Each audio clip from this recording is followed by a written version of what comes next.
महामारी ने विश्व के कई देशों की अर्थव्यवस्था की कमर तोड़ दी। इसी अर्थव्यवस्था को रफ्तार देने के लिए 192 देश दुबई एक्सपो 2020 में हिस्सा लेने जा रहे हैं।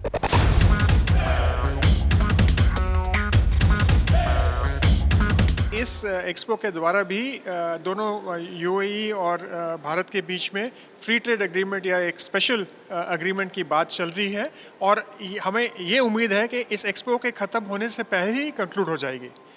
तो अगर आप देख रहे हैं तो इसका तो जो डायरेक्ट जो रिलेशनशिप है वो कह सकते हैं। मंत्री तो शुरुआत से ही आ रहे हैं।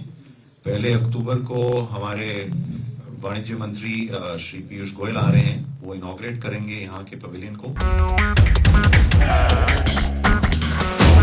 वैसे तो इसका आयोजन 2020 में होना था, लेकिन कोरोना में लगाई गई बंदिशों के चलते इसे स्थगित करना पड़ा। लेकिन अब ये दुनिया के सबसे बड़े व्यापार मेले के तौर पर आयोजित होने जा रहा है। 1 अक्टूबर 2021 से 31 मार्च 2022 तक चलने वाले इस एक्सपो में भारत भी बड़े स्तर पर हिस्सेदारी करने को तैयार है। 5 ट्रिलियन इकोनॉमी का टारगेट हासिल करने के लिए भी भारत एक्सपो को एक सुनहरे अवसर के तौर पर देख रहा है। इसके लिए एक्सपो साइट पर भारत का पवेलियन बनाया गया है। ये पवेलियन एक्सपो खत्म होने के बाद भी एक स्थायी स्ट्रक्चर के तौर पर इस एक्सपो साइट पर मौजूद रहेगा। भारत का भी प्रतिनिधित्व दुबई एक्सपो 2020 में आपको देखने को मिलेगा, लेकिन खास बात इस स्ट्रक्चर की जो आप मेरे पीछे देख रहे हैं कि बाकी जो देश पार्टिसिपेट कर रहे हैं उनके स्ट्रक्चर्स मार्च 2022 में हटा लिए जाएंगे। 31 मार्च लास्ट डेट होगी, लेकिन इंडिया पवेलियन यहीं रहेगा स्थायी तौर पर। विशाल एरिया में फैले इस एक्सपो में अलग अलग देशों के पवेलियन तो आपको दिखाई देंगे ही, लेकिन इसके साथ ही कोरोना प्रोटोकॉल का भी यहाँ खास ख्याल रखा जा रहा है।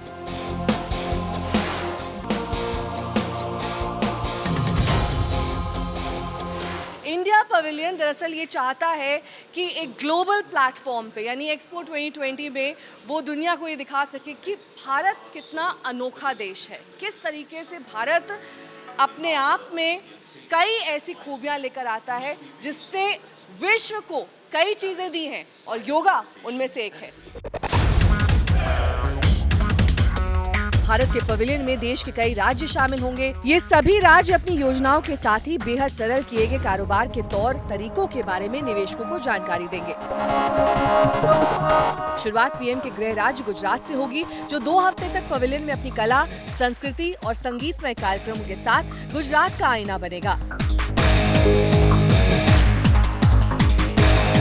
इंडिया पवेलियन आकर आपको भारत की कला, संस्कृति और परंपरा से जुड़ी तमाम झलकियां दिखाई दी जाएंगी, क्योंकि हर राज्य को मौका दिया जाएगा कि वो यहाँ आकर इंडिया पवेलियन में अपना प्रतिनिधित्व कर सके। शुरुआत गुजरात से की जाएगी।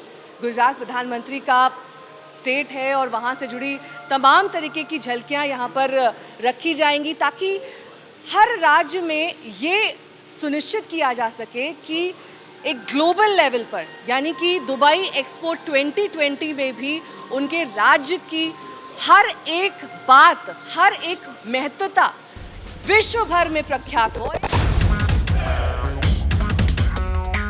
सिर्फ इतना ही नहीं, इस एक्सपो में लोग भारत के खेल, पदक विजेताओं और देश से जुड़ी कई उपलब्धियों को लाइट एंड साउंड शो के जरिए आसानी से जान और समझ सकेंगे। अब हम आपको इंडिया पवेलियन के उस हिस्से में लेकर आए हैं जहां पर लाइट एंड साउंड शो का आयोजन किया जाएगा। दरअसल ये लाइट एंड साउंड शो कई मायनों में खास है, क्योंकि यहाँ पर आकर अलग अलग पिक्चर से, अलग अलग तस्वीरों से, वीडियो से आप अंदाज़ा लगा सकते हैं कि इसमें भारत में जो ऐतिहासिक इमारतें हैं उन पर फोकस रहेगा। बनारस के घाट किस तरीके से भारत की संस्कृति से जुड़े हुए हैं, अहम हैं, परंपरागत हैं, ये तमाम चीज़ें। और ख़ास तौर पर बात गुजरात की होगी। सरदार वल्लभ भाई पटेल, उनका पूरी की पूरी मूर्ति, पूरी प्रतिमा यहाँ पर दिखाई दे रही है। और विश्व विख्यात जितने भी मंदिर, इमारतें, हिस्टोरिकल मॉन्यूमेंट्स भारत से जुड़े हुए हैं, वो सब इस पवेलियन में, इस हिस्से में सम्मिलित किए गए।